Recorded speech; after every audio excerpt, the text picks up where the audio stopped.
若讲到这个急性心肌炎发病真紧，若无及时送到病院，恐惊就拢救袂倒来。台大病院最近是有引进一套新的心脏泵浦，比起过去用 ECMO 来救命，会当减少患者的心脏负担，加速复原。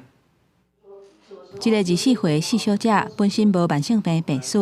去年5月搭火车要转去的时阵，半路所向昏去，紧急送病院。迄当阵检查怀疑是急性的心肌炎，而且随时都有可能会恶化，所以紧急使用新型的心脏泵浦，用免疫球2倍来治疗。在无插管、无用呼吸器的情形之下，治疗5天就免搁用泵浦，住院11天就出院，目前已经恢复正常的生活。在危机的时候，用最新型的机器帮我恢复健康，希望这个仪器可以救助到更多的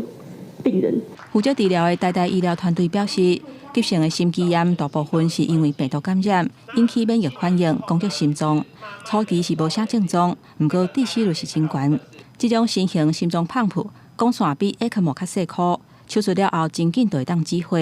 主要的机制是为倒边的心室直接把血拍入去主动脉，心脏拍出去的血量增加，会当改善规分数的循环。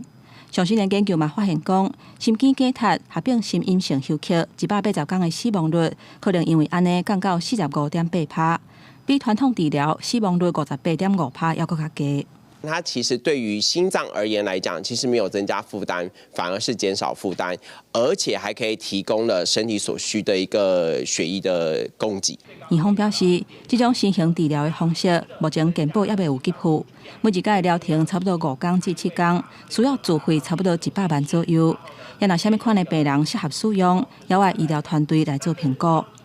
公司新闻台北报道。